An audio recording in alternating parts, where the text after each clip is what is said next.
Welcome to Strange Paths, a podcast devoted to choose your own adventure style stories. We are your hosts. I am Paul. I'm Stephanie, and I'm excited. And I'm Megan, and I am 31.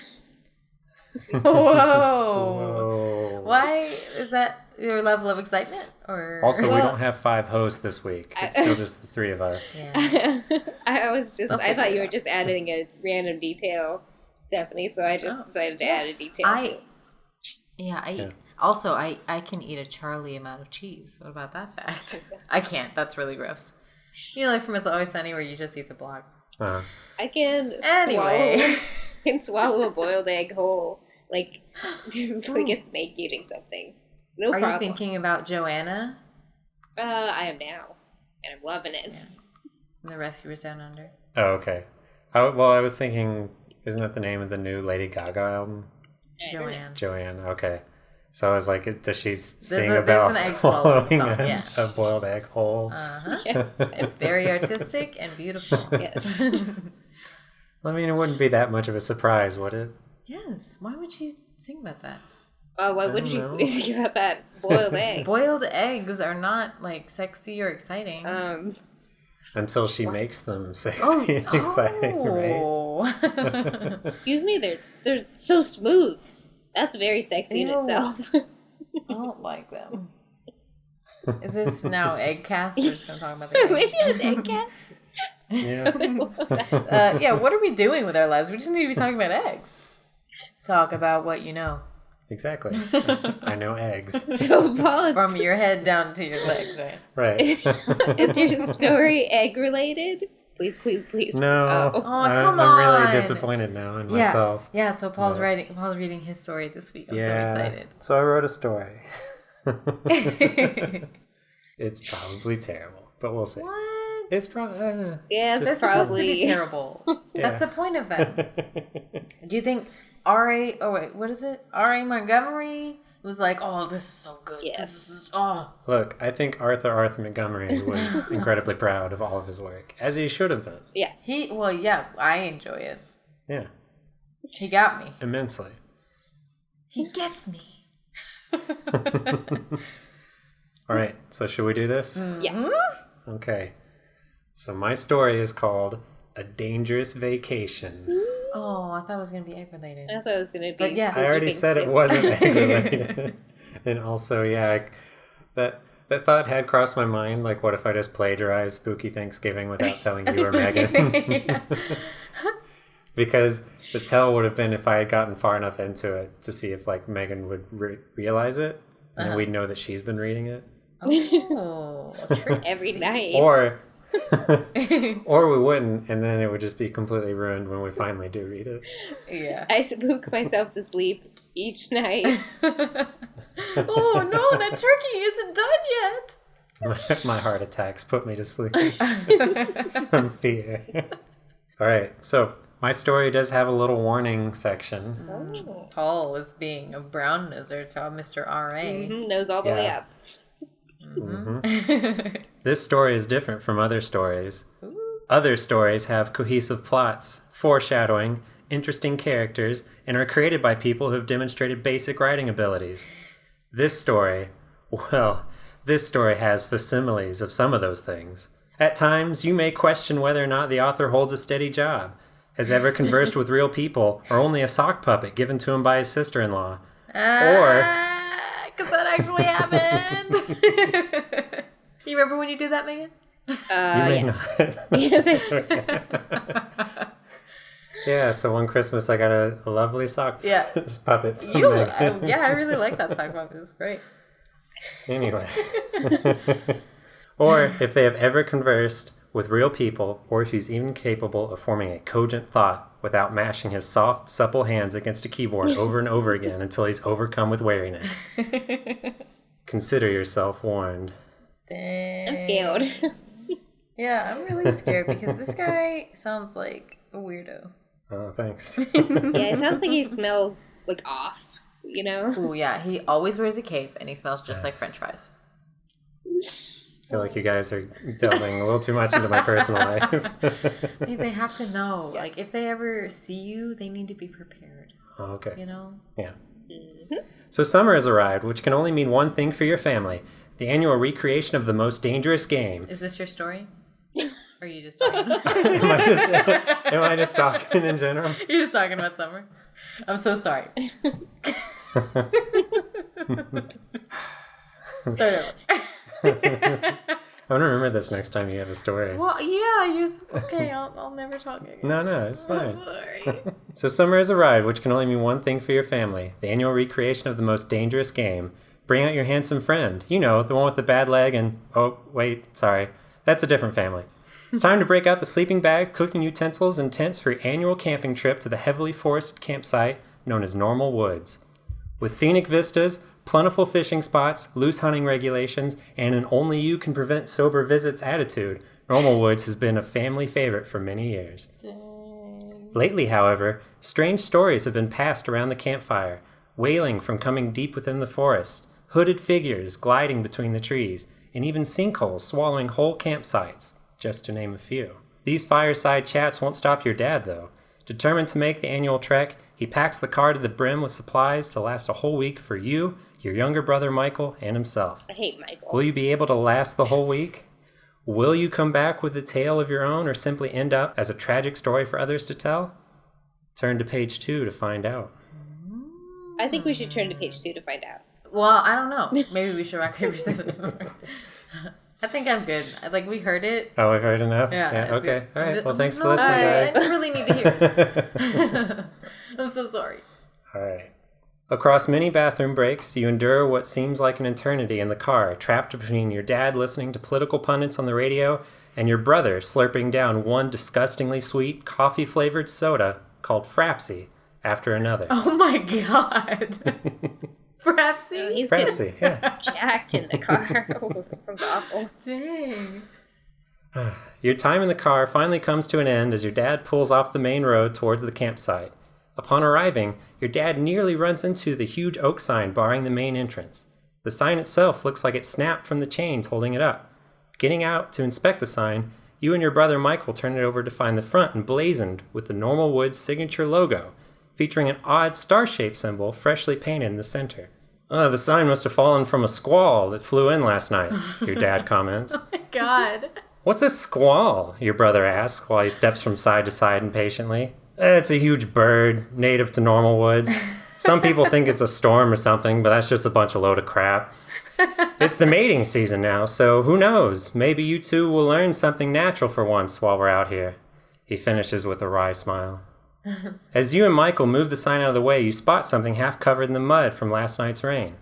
Brushing away the dirt, you realize it's yellow caution tape that must have been tied from one side of the entrance to the other. You show it to your dad, who pulls the tape close to read the large print. Lazy bureaucrats, your dad mutters. Of course, government park employees would just tie caution tape to the sign rather than put it up again. Oh my god. What? Well, okay, firstly, Megan, have you seen Spirited Away? No. Don't get mad at me, nerds. We watch too much Miyazaki movies. But, it's like the beginning where the dad and mom are, so stupid. Yeah. All right. You protest, pointing out that the caution tape was under the sign, but by this point your dad's already back in the car, and you're interrupted by a crisp pop as another Frapsi can is being opened. Oh my god, dude. Looks like your brother took the passenger seat. Wait, he's not in the driver's seat. You mean like shotgun? Right. Okay. Get in, park employee. Oh, sorry, what, Megan? Oh, no, nothing. I was just saying you probably wanted to sit up front. Yeah. Yeah. Yeah. Okay. Get in, park employee. Michael squeals between slurps. It's like a pig. Your dad laughs as you open the back door. You manage to crawl in just as the car lurches forward over the fallen sign and into the campsite. Dude, your dad is just going. The path to the site winds over several slopes towards a flat basin in the middle, which you arrive at several minutes later. After surveying the site for a few moments, the three of you unload the car, thankful the tree cover in the basin is much thicker than at the camp entrance. 3 Frapsies later, which is about how long it took to get the tent set up. What? How many does he have? Well, so far I've counted 5. Oh my god. So He's like buzz. His eyes are just bloodshot. All right, so 3 Frapsis later, Michael's distended abdomen is ready to burst with urine and pure caffeine. As your dad picks up his cooler and prepares for a nap, he asks you to go with Michael to the camp facilities. Michael's always been shy in regards to going outdoors since the accidentally using poison ivy as toilet paper incident. Reluctantly, you agree to walk with him there. The camp facilities are not far, and it's not like you'll want to stay around the camp while Dad sleeps. Before she passed away from that tragic pencil sharpener accident, your mom used to joke that waking your dad from a nap is likely to get you killed in some sort of tragic pencil sharpener accident. What happened with a pencil sharpener? It's so small. It was tragic. Oh my gosh, we can't talk about it, I guess. Yeah. We should already know since we're, us. Yeah. I don't know. I feel like I'm so stupid. As you and Michael trek the half mile to the camp facilities, Michael uses the opportunity to annoy you as much as possible. First, he whistles tunelessly before upgrading to scatting, then beatboxing, then slam dancing, culminating to rolling his eyes back into his skull and speaking in tongues while signing the lyrics to a satanic verse known as the Macarena. This is like you. Like Michael is you. Yeah, you do that stuff all the time. Could you say that? No, me? seriously, he does. He scats. He friggin' does annoying, not really beatboxing, but weird drum mouth sounds, beat on stuff. You do the Macarena thing. And bone. Yeah. So, let's see. Upon reaching the facilities, Michael dashes inside to relieve himself while you wait outside. Finally, some peace and quiet. Moments later, the silence is broken as you hear the sound of a radio speaker, heavy with static, coming from the forest nearby. The message repeats between bursts of static several times before stopping. It reads, "Subjects arrived. Batteries. Collecting first sample now. Candles lit. 2 remain." Oh my god, no! Yours is scary! Scary. I don't want to illustrate this. Where do the eggs You try to come look in? over. Oh, sorry. Oh, they'll be here. You try to look over towards the source of the noise, but you cannot see anything of interest from where you've been waiting. What could this transmission mean? Why is it coming from the forest? Who are the subjects mentioned in the message? Oh my god, we're so stupid. You open the bathroom door and call to Michael a few times, but you get no response. What should you do? Who knows what could be in the forest, especially with all the strange news reports lately? Why isn't Michael answering? Is he just hiding, waiting for an opportunity to scare you? Michael would be the type to do that sort of thing. If you decide to investigate the forest nearby for the source of the strange transmission, turn to page 4. If you decide to find Michael and return to the campsite, turn to page 6. Okay, but why can't we just stay in the bathroom? You're not in the bathroom. Isn't he in the Michael's bathroom? in the bathroom. Oh, I thought we were in the bathroom. Well, you can. We're outside you can the go. bathroom. Michael's in the bathroom. Okay, but who's in the bathroom? Wait, who's on first? No, Michael's in the bathroom. You're waiting outside, Yeah. and you heard. Okay, I thought you said. Static. I thought you said that you were. I knew that Michael had to pee because of all of Frapsi's, but Yeah. I thought. Well, no, just you a second opened the ago. door to call Oh, for okay, him, okay. but he didn't answer. I don't want to go in And the we're here. forest. Yeah, let's just go back. This is it's like a horror movie where they're like, well, let's go look, and you shouldn't have, right? Oh, Okay, so we're gonna go into the Find bathroom, Michael. get Michael, and go back to the campsite. yeah. Okay. I'm a scaredy cat. You open the door and shout into the bathroom again for Michael. Damn. After a few moments of silence and debating life as an only child, you step inside, letting the door shut behind you. The lights don't seem to work, but at least there's still a little bit of sunlight coming in from outside. No. However, the lack of vision is the least offensive issue for your senses. The room smells like a mixture of sweat, alcohol, bleach, regret, and shame. The acrid stench fills your nostrils, and you try not to hurl, even if it might be an improvement to the current aroma. Oh my god. After pulling your shirt up over your nose and mouth to act as an extremely poor filter, you take a moment to survey the room. Along one wall are 2 sinks, with the opposite wall having a urinal and 2 stalls. Peeking under the stalls, you don't see any signs of Michael. As you get closer, you realize the first stall is missing its door. Walking towards the remaining stall, your eyes begin to water from the odor in the air. With a deep breath, you gingerly push open the entrance to the stall and retch. Oh my god. Where a toilet should be, there's just a hole.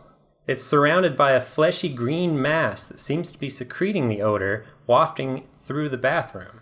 You lean over and peer into it, but you can only see a few feet down. Michael? You call sheepishly. Michael, are you in there? No response. Seriously, Michael, this isn't funny. At first you hear nothing, but a few moments later, you think you hear the faint pop of a Frapsi can coming from the darkness below. He can't resist. Even if he's playing a prank, he's like, oh, I gotta get my fix. Shouting for Michael a few more times, you fail to hear anything other than your heart beating faster in your chest. Could Michael be in this strange hollow? Should you try to go in there after him? It could be dangerous, though. Maybe you should head back to camp and get your dad to come help you look for him. If you choose to traverse the hole on your own, turn to page 7. If you choose to go back to the campsite and get your dad, turn to page 9. No.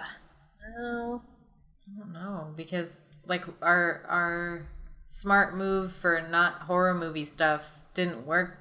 I mean, I guess it did. I mean, I do like sewer systems and stuff. Yeah, and plus if we wake up our dad, we're gonna get pencil sharpener to death. Did you say shrimp? That's up to you guys. I guess we'll go in the hole. Let's go in the hole. Okay. Seriously? You're just gonna go in there? No rope or anything? Okay, well, here goes nothing. You slide down, holding onto the edges of the opening as best you can while trying to find some sort of footing. Failing to find anything to support your weight, you count to 3 before letting go. You slide down for some time, the oily walls of the hole hugging against you more and more the further you fall. Oily? Until you start to have trouble breathing from the pressure against your chest. Panic takes hold of you in the darkness of the fleshy abyss before you notice that you can move your legs freely. Realizing that the opening must be greater just a few inches below, you exhale as much as you can in an attempt to compress your torso. It's agony, and just before you feel like passing out, you manage to fall into the opening and land on a damp mass with a wet thud. Gross. So visceral, babe. Oh, thanks. Good job. Gross. What is this stuff? You say aloud in the darkness. The floor underneath you is sticky and damp. You can't see anything around you, but as you search the floor with your hands, you come across a now empty can. Nearby, a familiar shrill voice cries out, "My last Frapsi!" exclaims Michael. "How could you?" You can't see his face in the dark, but his tone and labored breathing make it clear you're going to hear about this betrayal for at least a few weeks. Why did you even come down here? Did you think it was filled with more of this crappy soda? I fell. What did you do? Come in because the smell reminded you of your deodorant? Oh my god. No, it reminded me more of that time you forgot to brush your teeth for a week and Mom thought something died in the house. Oh my god. As the two of you continue trading insults, far away a grown man sits back from his keyboard and smirks at the computer screen, glowing in front of him. He picks up a phone just as it starts to ring. Hello, Pulitzer Prize Board? I was expecting your call. You're such an idiot. For this story, you think you're going to win a Pulitzer Prize? I didn't say that was me. Okay. Returning to the abyss. The two of you continue to argue until it upgrades to full contact wrestling. Michael may be younger, but he has that kind of strength a desperate child has when they've been amped up by the smooth, refreshing taste of Frapsi.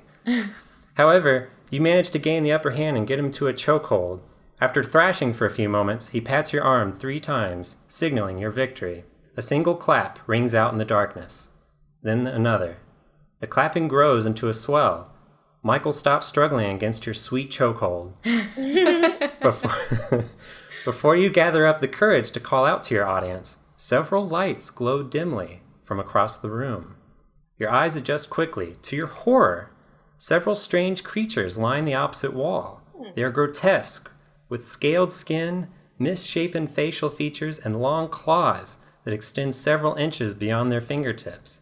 They stand side by side, blocking the only exit you can see, now, at least, in the dimly lit room. You start to say something, but then notice the source of the light comes from just above each of their heads, in the form of an orb held away from their face like an anglerfish. Cute. Yeah. What colors? Green, a little blue. Okay. Yeah. The creature in the middle extends a long claw from his index finger towards you as the creatures on either side start to move towards you, possibly to surround Michael and yourself. This could be the end if you just stay there. Your dad has always told you the best defense is a good offense, especially when you would land on one of his properties in Monopoly. Should you do nothing and leave your fate to these strange, hideous creatures? Or should you puff out your chest and throw the first punch to let them know you mean business? If you decide to wait, letting the creatures surround you, turn to page 12. If you decide to assert your dominance with a right hook, turn to page 16. I want to let it ride. They sound cute. I just want to stand. I trust them. And let them. Just Just we let them. trust them. Yeah, we like them. All right. I think that they like us. Yeah, so they it's like fine. us. You decide to play it safe and not provoke the underground weirdos. After all, you're still pretty tired from wrestling with Michael. You watch as they shamble forward, forming a tight circle around the two of you. As you get a better look at their faces, you start to wonder if this was the best decision, but it's too late now. Michael, for his part, is frozen in pure terror. The leader, or who you assume is the leader, since it was the one who pointed out at you to begin with, speaks. "You are a strong fighter," he growls in a raspy voice the narrator couldn't possibly emulate. "We are underdwellers. We lived here long, but we need more strong ones if we want to live here longer." You look at the creatures around you. If you squint, you can sort of see how they might have been men and women at some point. Despite their scales, claws, and weird proportions, they all look ridiculously fit. For some reason, though, their arms are different lengths, and you realize their shambling was due to having clubbed feet. Draped along their torsos are tattered remains of some faded uniform, so maybe they were human at one point? If so, something here at the campsite must have changed them and forced them underground. Why did they stay here? How have they survived this long? Sensing your confusion, the leader continues. "We lived here due to a green rock from the night sky. Long before, this rock destroyed our camp. When we woke, we were changed. We became stronger, faster, smoother, more beautiful." The leader trails off as he eyes the other creatures, pursing his scaly lips at a few of them. Oh my god. Oh. But why do you live down here? You ask, interrupting the leader's longing stares at the rest of the circle. "We find the sun hurts our sexy skin." "Luckily, the green rock also changed the plants in our camp so that we can use them to line these caves. The plants keep us safe, feed us, and also provide oils so that we can travel in the light briefly." "That's disgusting," Michael decides to contribute. "Take the weak one away," the leader rattles. And before you can react, two of the underdwellers grab Michael and drag him away while the remaining ones bar you from following. "What are you doing with my brother?" you yell at the leader. The leader looks at you, confused. "He is weak. We will dispose of him as you were about to do before we arrived, correct? Besides, if we ground him up while he's still alive, he tastes better. Now, for you, you must join us, become strong, smooth, and sexy." Where did they take Michael? Maybe you could dive under the leader's legs and go after the two who took him away. They aren't actually serious about you joining them, are they? It could be a trap. If you decide to join the underdwellers, turn to page 14. Otherwise, turn to page 15. Hang on, are we going to be smooth like an egg? Because I'm kind of into that. Ooh, are Well, they eggs? I was thinking more like snakes, but if I don't know how you would compare snake smoothness to egg smoothness. By using your face skin to, test them. Yeah. You gotta use your lips. Yeah. I'm not doing that. Eggs are smoother. I've already done it. I've done it. Eggs win. I don't know, Megan. Do you want to become a sexy, smooth Yeah, I want to be egg smooth. snake? I want to be smooth. So we're going to give up on our brother's life? Yeah, he just sucks. I mean, he is kind of nasty. Whatever, eat him. All right. I want to be a snake man. I mean, Michael did manage to lose.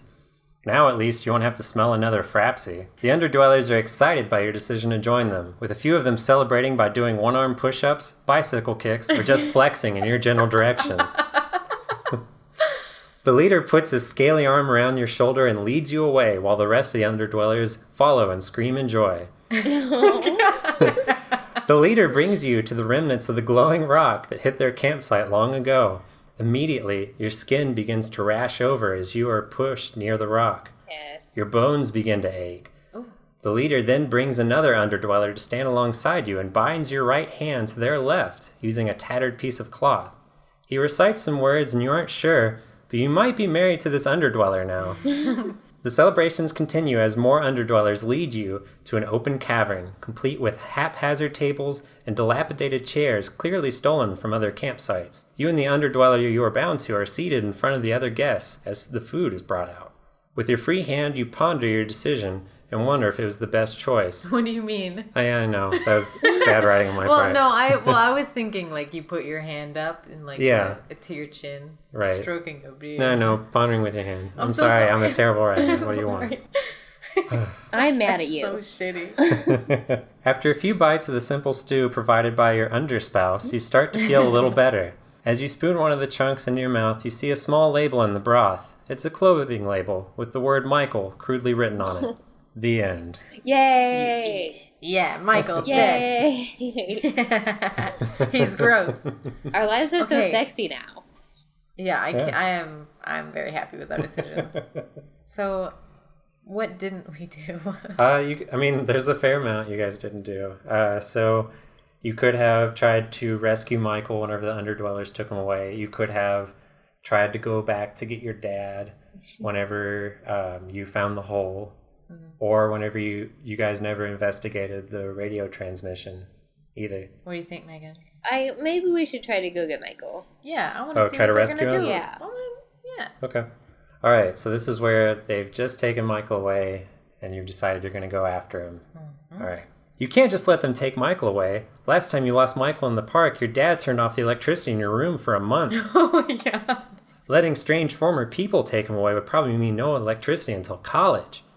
Looking for an opening, you decide to dive between the leader's legs and go after the underdwellers, dragging Michael away. As you go to dive, you slide maybe 1-2 inches at most, definitely way short of the leader's feet. The underdwellers laugh. Maybe you're not so strong after all, laughs the leader as 2 underdwellers grab you by the arms and drag you away, never to be seen again. Ooh, we chose right. He wanted us to become sexy egg snakes. Yeah. Well, what happens if we go get our dad? If you go get your dad? All right. I mean, is he going to be sexier? Yeah. He needs to because his wife is dead and, because of the pencil sharpener thing. Okay, so this is where you first discovered the hole. And rather than going in after Michael, you can go back and get your dad. Okay. I want my dad. Yeah, where's my dad? I want him to be sexy and live. Even if Michael is down there, you'll need help to reach him if you hope to get back out again. Dad will just have to nap later, you decide, while heading out of the restroom. The door creaks as it closes behind you. Maybe it was the stench, the waning sunlight, or the fear of misplacing your brother, or who knows, maybe some combination messing with your senses. But you could have sworn that you heard the word wuss emanate from the door's rusted hinges as it shut. You open the door again and let it close from its own weight. Virgin, the door seems to say this time. You open the door again. Ugly. You open it a few more times.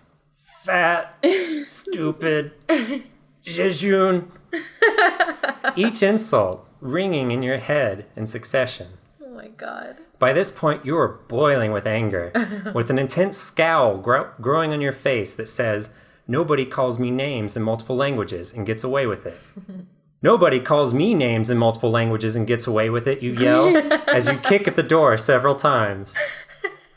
After a few moments, and totally not because you realize you've been fighting with an inanimate object, you feel satisfied knowing the door has learned its lesson and turned to leave. Splat! Creaks the door as it breaks away from its hinges, crashing down on top of you. The outdoor lights from this facility turn on as your vision goes dark. But at least the coroner's report won't mention anything about how you broke 3 toes while kicking a door for insulting you. The end? Are you telling me that we chose the story the first time? Well, I don't know, because what about going to almost. the woods? Like, to find Yeah, what about... Well, that's the thing is, actually, it says the end, but if this isn't the first time you've met an untimely end, turn to page 10. Otherwise, turn to page 11. Ooh.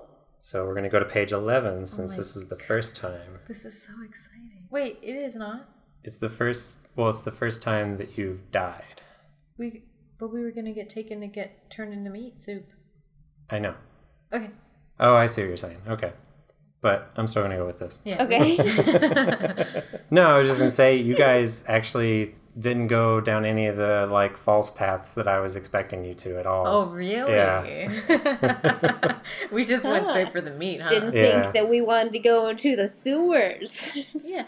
Didn't think we would say F you to our brother. You can get turned into meat and turned into snake man. Well, I didn't expect you to want to go after your brother. I expect you more to just want to go into the woods because I tried to make him as annoying as possible before that. Well, I like the sewers and stuff.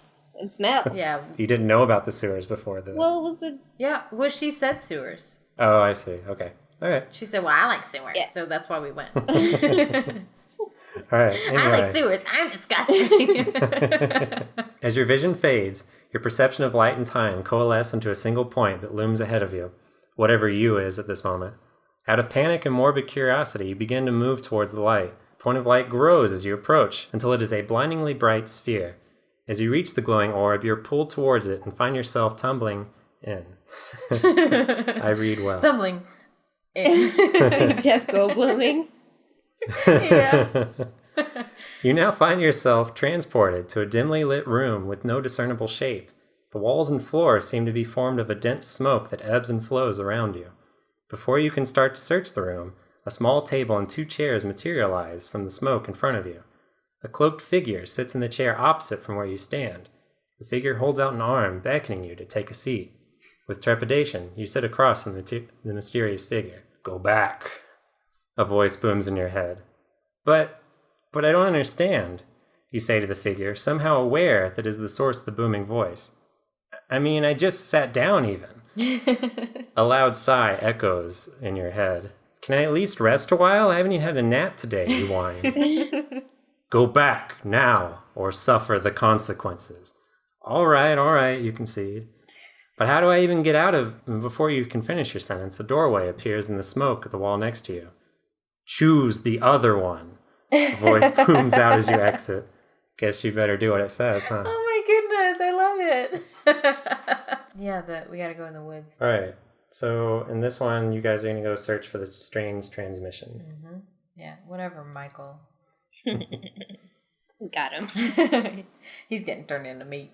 Or a sexy snake man. Michael or no Michael, you have to find out what was making that strange transmission. You stomp towards the woods, leaving Michael behind in the bathroom. Gathering scrapes and bruises along the way, you progress through the brush. After a while, you can no longer see the camp facilities behind you. Resolute, you push ahead, scanning the ground as you navigate around larger and older trees. The sun is setting, and as it gets darker, you still have seen no sign of the transmission source. Feeling a little more than foolish for heading out on your own, you start to head back, defeated. Wait, haven't you seen that particular tree before? The one that looks kind of like your dad that time he pulled a muscle in his back while chasing after Michael with a rake? Man, when he finally did catch Michael, you felt guilty. I mean, sure, you had just wished to be an only child the night before, but this had been sooner than expected. Maybe the chalk pentagram was more effective than you had thought. But anyway, back to that tree. It sure does look like your dad. Uh-oh. Looks like you're lost. Feeling your heart sink and your chest tighten, you sink to the ground. Burying your head in your hands, your mind wanders to thoughts of how long you could realistically last out here in the forest. Foraging for food, building a crude shelter out of branches, smearing mud on your face for warmth, catching your first fish, felling your first animal, tasting its warm meat, building crude armor from its carcass, befriending the squirrels by devouring their natural predators, betraying the squirrels in an attempt to parley with the raccoons, getting double-crossed by the raccoons, brokering a treaty with the rats to pool resources against the previously mentioned rodents. Suddenly, your introspection is interrupted by a burst of static nearby. The transmission.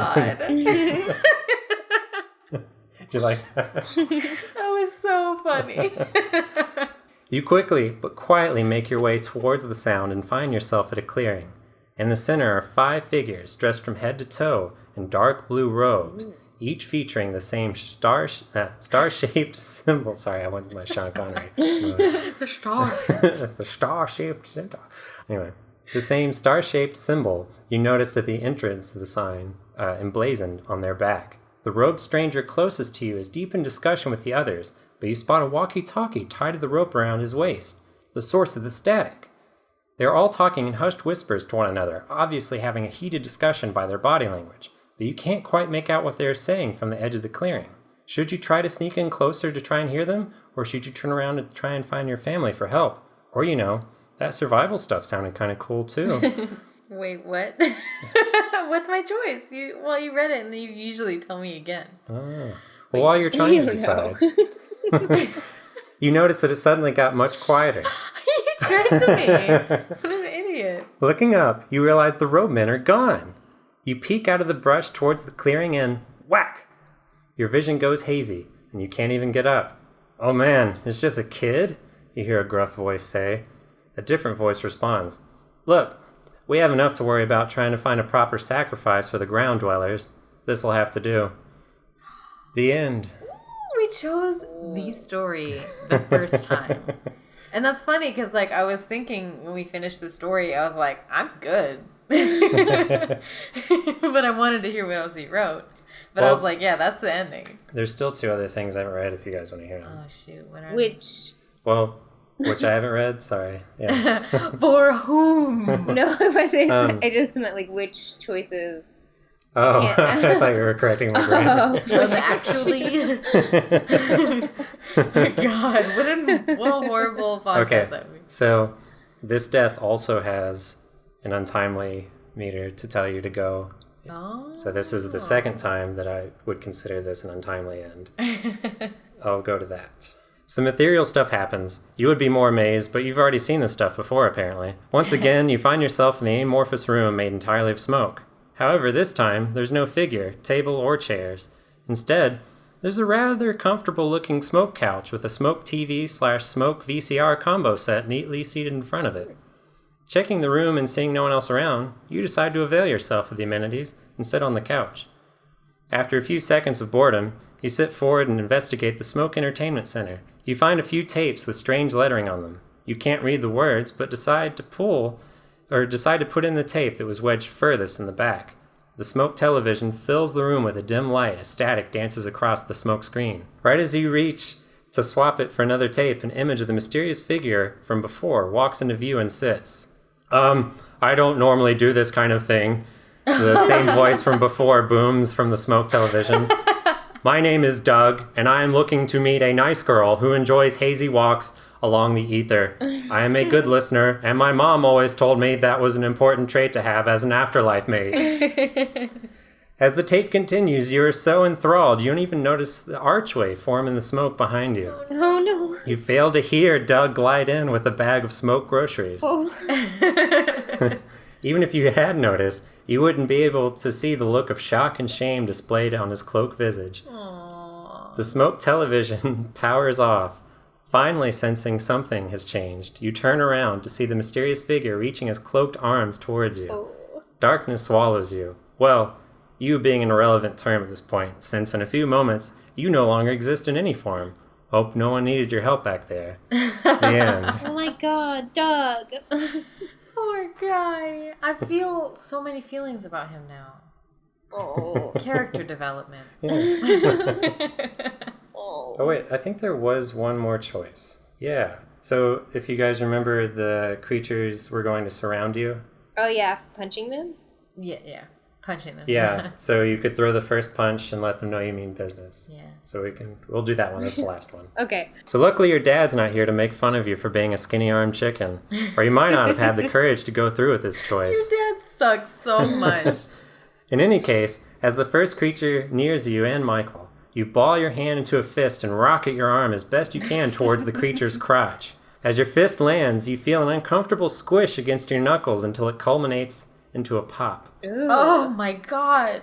The creature howls in pain and falls over. The other creatures, witnessing the brutal beatdown, immediately move out of the way and allow you to pass with Michael. Left in the dark tunnels, it takes the two of you what feels like days to find an exit. To survive, you live off of vegetation you find along the cave walls and sleep in shifts. With a little luck, you finally manage to find a cave opening not far from the sign at the camp's entrance. Exhausted, the two of you barely make it back to the campsite. When you arrive, your dad is just finishing up loading the car. Well, kids, that was a fantastic weekend we had together. Lots of bonding, fishing, and I'm just so proud of the both of you for helping me catch that deer. I can't believe she almost got away. Oh my God. Michael begins to cry. It's okay, son, I understand. It was emotional for me, too. Anyway, let's head on home, he says as he slides into the driver's seat of the station wagon and starts the car. Too tired to argue, you climb into the back and lie down as Michael curls into a ball in the passenger seat, whimpering. Your dad pulls away from the campsite and heads towards the exit. I can't wait to come back next year, your dad exclaims. The end. What? I'm either imagining that he just did these things by himself and he was just happy because his kids weren't there and he just didn't care, or there was somebody else with him, like some egg people. Egg people. Okay. I just decided to just make it straight up egg. Well, in my mind, it was just he did it by himself, but he was just completely oblivious to the fact that you guys weren't there. So, oh my God, Paul. Did the lead egg person have like a raccoon penis or something? Like, why did it pop? I don't like that. Well, I was, not to get too graphic, I was imagining... I was imagining that was the pop of like his testicle. Oh. See, I was thinking that it was the pop of like, the head of his penis. We all have different interpretations. That's the beauty of literature. Yeah. Right. Let the reader decide. And that's what I saw in my head, and I did not like it. Yeah. So that was my story. Yay. I liked it. My face hurts. That was really good. Man, we are good writers. God damn. Yeah. I can't wait for us to do another cycle. Yeah. Pulitzer Prize board. We'll be expecting your call. Hello. So anyway, I hope you enjoyed my story. Hope it wasn't too terrible. We really liked it. Yeah. That was really good. I'm spent. It was such an adventure. Well, hopefully we can continue to do them and sprinkle them in. Yeah. As we have time to write them. Yeah. So, Yeah. I don't know. Have you guys thought about your stories anymore? Or I don't know. I was kind of curious if you guys were thinking about staying in universe. Oh no. Oh. Okay. Mm-mm. I want to get everywhere. Okay. I don't want to stay within zoo universe. Because I'm really proud of Frapsi. I want to incorporate Frapsi into my stories. Yeah. It's just going to be a joke that we go back to. Okay. Just like now the joke that we have of listing things, like really long sequences. In any case, thank you guys for listening. Yeah. If you have any comments or questions for us, you can email us at strangepathspodcast@gmail.com. Mm-hmm. Oh, and we're on Twitter. I always forget. We're on Twitter at strangepathspod. And I'm just hanging out by myself, all weird, at Bozo's Glow Globes at Gmail. Oh, wait, yeah, gmail.com.